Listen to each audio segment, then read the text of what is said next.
Good morning dear students. आज हम विद्युत धारा के बारे में पढ़ने जा रहे हैं। तो विद्युत धारा को हम परिभाषित कैसे करते हैं, आवेश के प्रभावित होने की दर को हम क्या कहते हैं, विद्युत धारा कहते हैं। विद्युत धारा को हम डिनोट किसे करते हैं, हम आई से करते हैं। अब बात आती है इसकी सूत्र की, तो इसका सूत्र क्या होता है, I is equal to Q upon में टी, जहाँ पे क्यू क्या है, आवेश है, टी क्या है, उसमें समय है, और आई क्या है, विद्युत धारा है। अब बात आती है इसके एसआई मात्रक की, तो विद्युत धारा का एसआई मात्रक क्या होता है, एम्पियर होता है। क्या होता है, एम्पियर होता है। अब थर्ड नंबर पे इसकी बात आती है प्रतीक की, इसका प्रतीक कैसा होता है, इसका प्रतीक ऐसा होता है।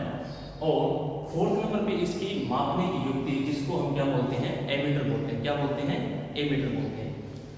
ये हमने पढ़ा विद्युत धारा के बारे में, इसके सूत्र के बारे में, इसके मात्रक के बारे में, इसके प्रतीक के बारे में। अब बात आती है कि एग्जामिनर इसमें क्वेश्चन किस तरीके से पूछता है हमसे। तो पहली बात तो ये, अगर वो हमें आवेश और समय दे रहा है तो दोनों के अनुपात को, दोनों को भाग करने में हमें क्या मिलेगी, विद्युत धारा मिलेगी। बट कई बार ऐसा होता है कि एग्जामिनर ये पूछ लेता है कि जैसे कि मात्रा कितना है, एम्पियर है, 1 एम्पियर विद्युत धारा हमें कब मिलेगी, या हम कब निकाल सकते हैं 1 एम्पियर धारा कब निकाल सकते हैं। तो हम क्या बताएंगे कि जैसे कि आप जानते हैं सूत्र I is equal to Q upon में टी, 1 एम्पियर विद्युत धारा कब मिलेगी, जब अपने पास जो आवेश है वो कितना हो जाए, 1 कूलम हो जाए, और समय कितना हो जाए, 1 सेकंड हो जाए। तो हम को 1 से डिवाइड करेंगे तो क्या आएगा, 1 ही आएगा। तो 1 एम्पियर धारा कब मिलेगी, जब उसके ऊपर आवेश कितना हो, 1 कूलम, और उसको हमारे पास समय भी कितना हो, 1 सेकंड का हो। तब हमें 1 को 1 से डिवाइड करें तो अपने पास क्या आएगी, 1 एम्पियर विद्युत धारा आएगी। अब इसका मापने की युक्ति, जैसा कि आपने देखा एमीटर, इसके मापने की युक्ति क्या होती है, एमीटर होती है। अब बात करते हैं जो दूसरा आज का जो टॉपिक है वो क्या है, विभवांतर। क्या है, विभवांतर, जिसको अंग्रेजी भाषा में बोलते हैं पोटेंशियल डिफरेंस। क्या बोलते हैं, पोटेंशियल डिफरेंस। अब इसको परिभाषित कैसे करेंगे, इसको परिभाषित ऐसे करेंगे कि किसी भी चालक में व्यय ऊर्जा और उसमें प्रभावित आवेश के अनुपात, किसी भी चालक में व्यय ऊर्जा और उसमें प्रभावित आवेश को अनुपात को हम क्या कहेंगे, विभवांतर कहेंगे। विभवांतर को हम V से डिनोट करते हैं, कैपिटल V से डिनोट करते हैं। तो व्यय ऊर्जा को हम किससे लिखेंगे, यहाँ से कैपिटल W से लिखेंगे, और आवेश को जैसा कि आप पहले ही जानते हैं उसको किससे लिखेंगे, क्यू से। तो ये व्यय ऊर्जा और जो आवेश है इसके अनुपात को हम क्या बोलेंगे, विभवांतर बोलेंगे। अब देखो फिर हमारे पास कितनी टर्म है यहाँ पे, फिर हमारे पास 3 टर्म है।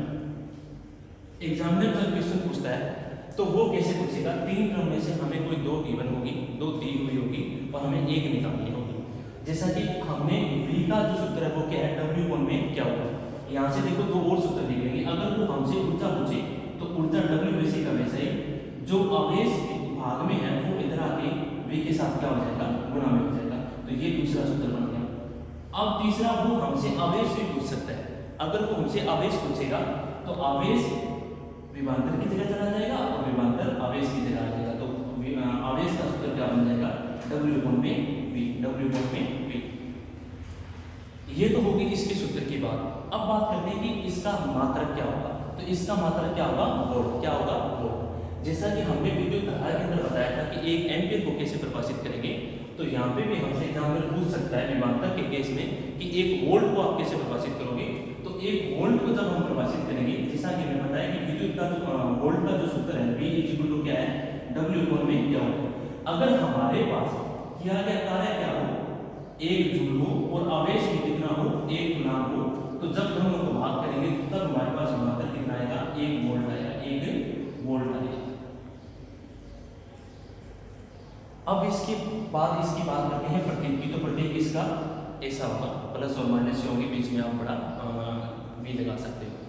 अब हमने क्या किया, विभवांतर का परिभाषा पढ़ी, इसका सूत्र पढ़ा, इसका मात्रक पढ़ा, इसके एक सूत्र से हमने 2 और सूत्र बनाए। अब बात करते हैं एक छोटे से उदाहरण के प्रश्न की, जो कि आपकी एनसीईआरटी की बुक में दिया हुआ है। वो इस प्रकार है कि 6 वोल्ट बैटरी से गुजरने वाले हर 1 कूलम को कितनी ऊर्जा दी जाती है। 6 वोल्ट बैटरी से गुजरने वाले हर एक कूलम, जैसा कि आप स्टेटमेंट पढ़ रहे हो, हमें V का मान कितना दिया हुआ है, 6 वोल्ट, गुजरने वाली हर 1 कूलम, यानी हर 1 कूलम का मतलब क्या है कि हमें जो यहाँ पे आवेश दिया गया वो कितना है, 1 कूलम है। हमें निकालना क्या है, हमें इसमें कितनी ऊर्जा दी जाती है ये निकालना है। तो अब हम जैसे कि हमें पता है कि सूत्र क्या होता है, V बराबर W बटा में क्या होता है। हमें क्या निकालना है, ऊर्जा निकालनी है, W निकालना। तो W निकालेंगे तो क्या आ जाएगा, V गुना में क्या होगा। V का मान हमें पहले दिया हुआ कितना है, 6 वोल्ट, कितना है 6 वोल्ट और आवेश हमें पहले क्लियर किया कितना 1 कूलम। तो जब 6 को 1 से गुणा करेंगे कितना आ जाएगा 6 आएगा। तो अब बात आती है वोल्ट की, सॉरी हमें क्या निकालना है, हमने ऊर्जा निकाली है। तो ऊर्जा का मात्रक क्या होता है जूल, ऊर्जा का मात्रक क्या होता है जूल। तो 6 वोल्ट बैटरी से गुजरने वाले 1 कूलम को कितनी ऊर्जा दी जाती है 6 जूल ही उसको ऊर्जा दी जाती है। ये तो हो गया विभवांतर और उसके ऊपर एक छोटा सा उदाहरण जो कि हमारी एनसीईआरटी बुक का था। अब हम एक सारणी देख रहे हैं जो कि हमारे विद्युत वाले चैप्टर के अंदर बहुत ही जरूरी है कि इसके अंदर हम कौन कौन से कंपोनेंट लेते हैं, उनके अवयव कैसे हैं और वो दिखते कैसे हैं। तो सबसे पहले अवयव और प्रतीक। तो अवयव सबसे पहले कौन आ रहा है, विद्युत संघ आ रहा है। तो विद्युत संघ कैसे दिखाएंगे, बिल्कुल एक बड़ी डंडी और एक छोटी। बड़ी डंडी हमेशा हम क्या लेंगे पॉजिटिव और छोटी वाली क्या लेंगे नेगेटिव। जैसा कि आपने प्रीवियस क्लासेस में देखा होगा 7th में वो एक बैटरी के द्वारा बच्चे एक छोटा सा सेल जोड़ते हैं।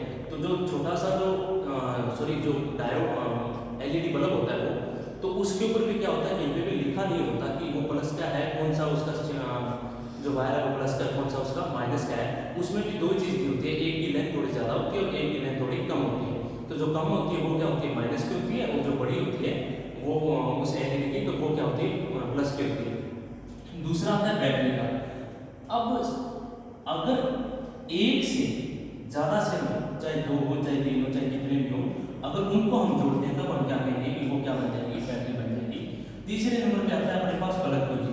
फलक पूंजी कैसी होती है, ऐसे दिखाई देगी आपको, जैसे कि ये है प्रयोगशाला के अंदर हम इसको यूज करते हैं। ये अभी ओपन है यानी खुली है। अभी अगर इसको यहाँ से 2 वायर से जोड़ेंगे तो इसमें से कोई भी विद्युत धारा प्रवाहित नहीं होगी क्योंकि ये खुली हुई है। किसी भी विद्युत परिपथ में धारा कब प्रवाहित होती है, जब उसका विद्युत परिपथ क्या हो बंद हो। तो ये बंद कैसे होगा, जैसे कि हमारे पास एक ही है, जैसे हम इसको लगा देंगे अब विद्युत परिपथ क्या हो गया बंद हो गया। अब इसको अगर किसी विद्युत परिपथ से जोड़ेंगे तो इसमें से विद्युत धारा प्रवाहित होगी। अब जो 4th नंबर पे आ रहा है वो क्या है विद्युत बल्ब। बल्ब का सिंबल ऐसे होता है। अब बात आती है कि इसका सिंबल ऐसे क्यों होता है। एक्चुअली होता क्या है कि जो बल्ब के अंदर जो फिलामेंट लगा होता है टंगस्टन का, वो ऐसे बिल्कुल इस शेप का ही होता है, इसलिए बल्ब का सिंबल क्या होता है ये होता है। अब जो बात आती है कि बल्ब के अंदर जो फिलामेंट होता है वो थोड़ा सा देख लेते हैं कि वो किस मेटल का होता है। तो वो टंगस्टन का होता है। अब ये दिमाग में प्रश्न आता है कि वो टंगस्टन का क्यों लिया जाता है। वो टंगस्टन का इसलिए लिया जाता है क्योंकि उसका जो मेल्टिंग पॉइंट है वो बहुत ही ज़्यादा है। तो ये हो गया बल्ब का प्रतीक। अब लास्ट आता है प्रतिरोध, जो कि सबसे महत्वपूर्ण है, जो कि सबसे महत्वपूर्ण है। तो जो प्रतिरोध का प्रतीक है वो क्या है, ऐसा है। प्रतिरोध का प्रतीक ये ऐसा है और प्रतिरोध आप देख भी सकते हो कि ये बिल्कुल ऐसे दिखता है। जो इंटीग्रेटेड सर्किट जो सभी जितने भी इलेक्ट्रॉनिक्स डिवाइसेस होते हैं, रेडियो हो गए या जितने भी हो गए, उन सभी में लगा होता है। तो ये ऐसे होता है। ये हो गया प्रतिरोध। अब बात आती है कि जैसा कि हमने एमीटर के अंदर पढ़ा था कि एमीटर क्या था, विद्युत धारा को मापने की युक्ति थी और विभवांतर को मापने की युक्ति क्या थी, वोल्टमीटर। तो वोल्टमीटर देखने में ऐसा होता है, इसके दोनों टर्मिनल होते हैं, एक जो लाल वाला है वो प्लस और जो माइनस है वो किसका है, ब्लैक कलर का है।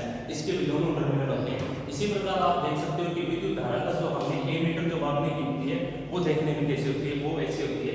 इसके अंदर एक का सिंबल दिया होता है, एक सर्कुलर स्केल दी होती है कि कितना इसमें से कितने एम्पीयर करंट फ्लो हो रहा है। तो जब आप इसको किसी सर्किट या विद्युत परिपथ से आप जोड़ते हो वो सेम यहाँ पे है, इसका प्लस रेड का और माइनस क्या ब्लैक का। धन्यवाद।